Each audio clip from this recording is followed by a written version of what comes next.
Hello guys, welcome back to the channel.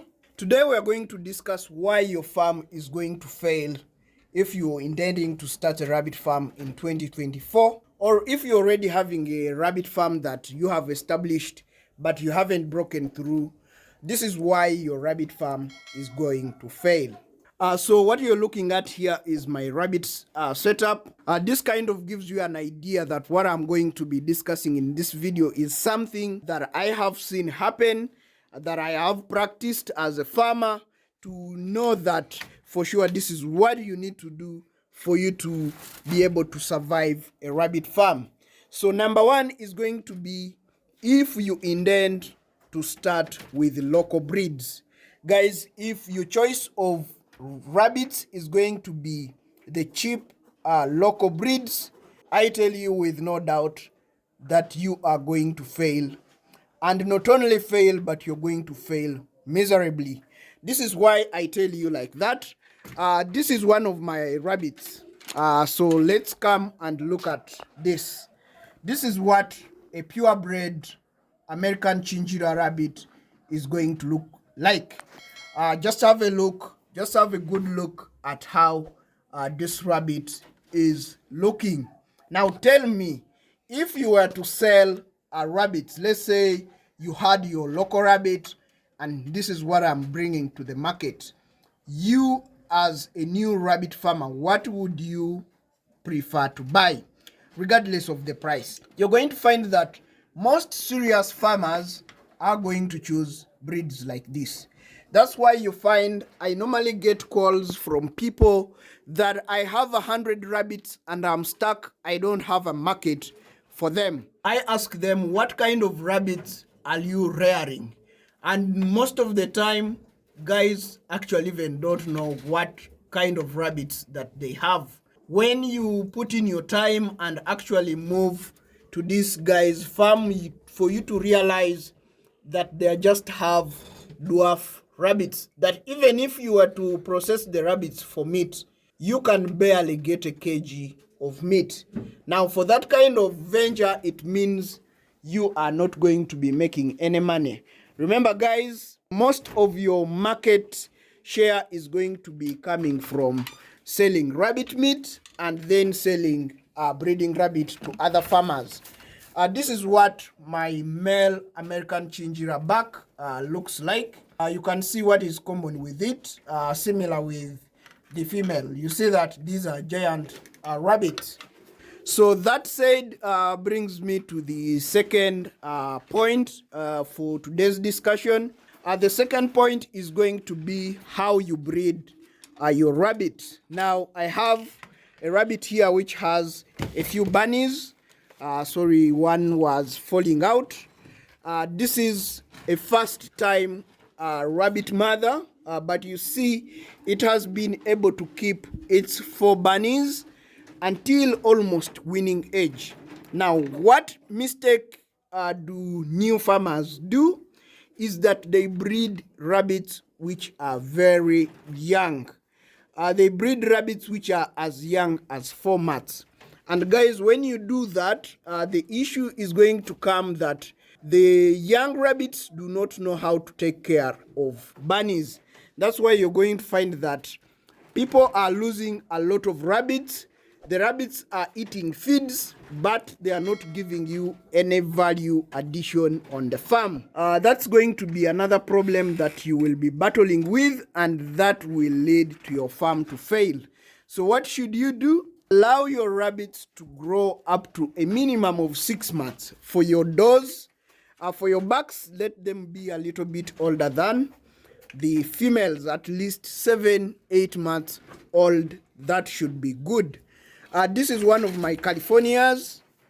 This one I recently weaned off the bunnies, and those bunnies do not last here on the farm because we put in a lot in breeding these bunnies to produce the best quality. And remember guys, it is the quality that is going to be moving. This is my cage of my Californias, and this is my setup from this other side. Guys, look at this rabbit here. This rabbit has never been bred. Look at how huge this rabbit is looking here. But you find that you reach on someone's farm and their biggest rabbit, the mother of the entire farm, is this size. Okay? So what do you expect the offsprings to be? Definitely they have to be very small bunnies. Look also at my winners. These are winners. Guys, look at these winners. Okay? What I'm talking about, whenever you wait for your bunnies to first grow and be big, they are going to give you offsprings which are also big. Look at how big these winners are looking. Some people, this is what their breeding rabbit size is like. So avoid breeding young rabbits, otherwise your farm will not see its first birthday. Away from that is going to be your housing system. Now, I have seen a lot of people who are saying that raising rabbits in cages is inhuman. It's not the best way for you to be able to keep your rabbits. But guys, look, when you have your rabbits in this kind of environment, look how clean this cage is looking, guys. Now, you're going to do away with a lot of issues.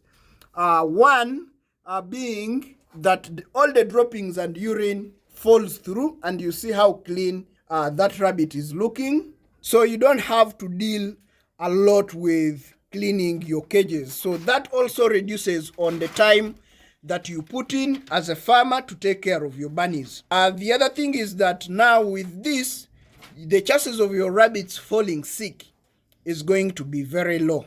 And for us here, we are trying to push our rabbits to be as organic as possible. That's why we ensure that our rabbits are clean so that they don't fall sick to necessitate us to give them medication. So that's going to be key. The other thing that is good with keeping your rabbits in the cage system is going to be that you can control breeding.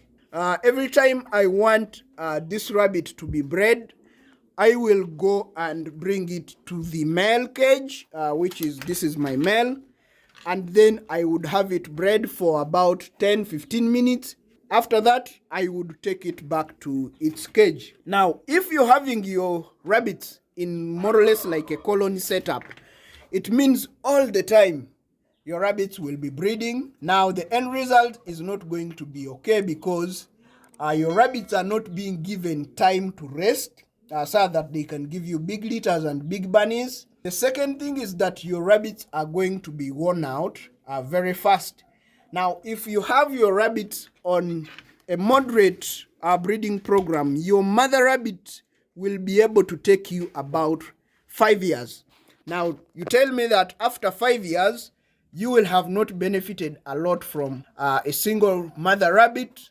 That would definitely be a lie. The other point is going to be you securing your source of feed, especially hay, because this is going to constitute about 80% of your rabbit feed. Now, for us, we have a mixture of star grass. This is star grass. Then we also have this is Chloris Guyana. Now, this grass is something that we have planted here on the homestead to make sure that we are certain that we are going to get these grasses. If, guys, you're going to be keeping hundreds of rabbits, trust me, it's going to be important that you secure the feeds first. What is pushing out most people from farming rabbits and farming livestock at large is the cost of feed. You know that the rabbits are also sharing the same ingredients with other livestock like the chicken. Now they share the hay with the goats, the sheep, and the cattle. So there's going to be some form of competition for the feed. And you know that there is competition into something, then the cost is going to go high. Now that's something that you should do. Ensure that you have secured the feed first. Now, the other key thing that you must have is going to be budget for you to be able to construct more cages. Now, rabbits are prolific breeders, especially if you're going to be starting out with more than 10 breeding rabbits. If you start with more than 10 breeding rabbits, then you are going to need to have some money aside for you to be able to construct the rabbit cages, because once the rabbits start breeding, then you are going to have huge numbers of bunnies on your farm. And if you have not planned well, then you find that you're stuck with rabbits with nowhere to put them in the cages and no feeds to give them, which is not a good thing for you as a starting farmer. Now, away from that is going to be your choice of watering system. Now, for us, we have this nipple water system where the bunnies drink water from this tube. By the rabbit tapping here on the nipple, the water will be released. Now, some people use these kind of bowels. For us, we use this for feeding as feeding troughs. Some people use these as waterers. Now, the problem with using these kind of feeders or drinkers, you can see that even right now, inside there is some kind of droppings, because some small bunnies will jump in here in this feeder here, because sometimes it's going to be the warmer place. So they jump and just sit in here because it's warmer in here. Even when you put their water, they will not know that the thing is not warm or it's cold in there. They will simply jump in and they will contaminate the water. Now, contaminating the water not being enough, they will sometimes pour the water and go without water the whole night, which is not good for your rabbits. Remember, guys, we are saying that for these rabbits, we will be feeding them on hay. And whenever an animal is eating hay, it must have access to water. Otherwise, your rabbits will not be able to do well. That's one key point that you must know as a beginner rabbit farmer.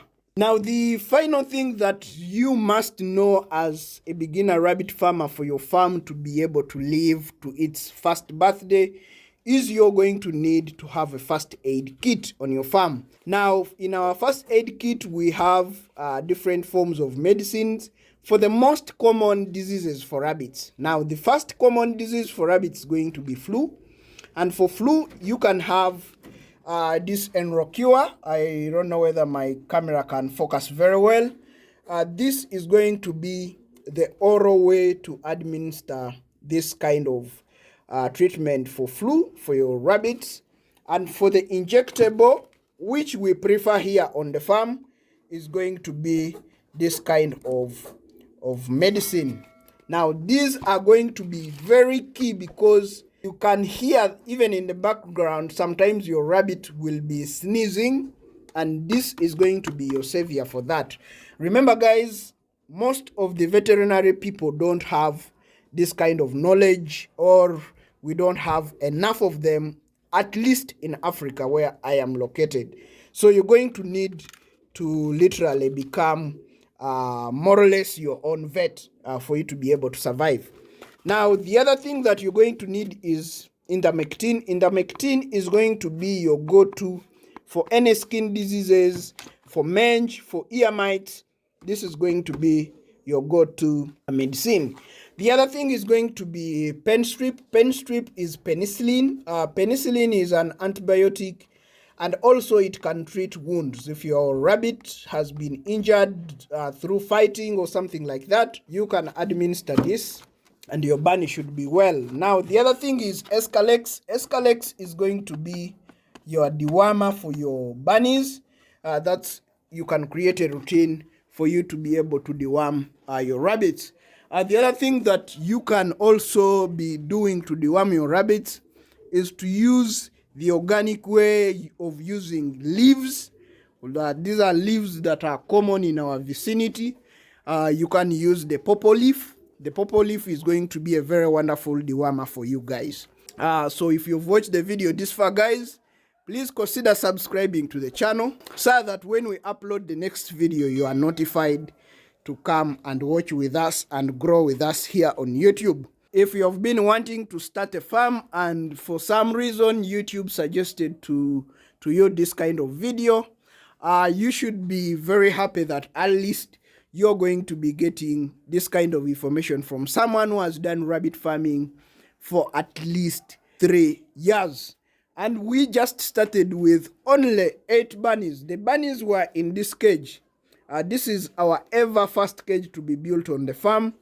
And whatever you have seen from here came from this kind of setup. So guys, that's it for this video. I hope that you find this video interesting and helpful. And if you do, please give it a like because that's how you give feedback to YouTube that we are giving you something that is valuable and that should be passed out to the next person also to be able to learn. Otherwise, thanks for watching, guys. See you in the next video.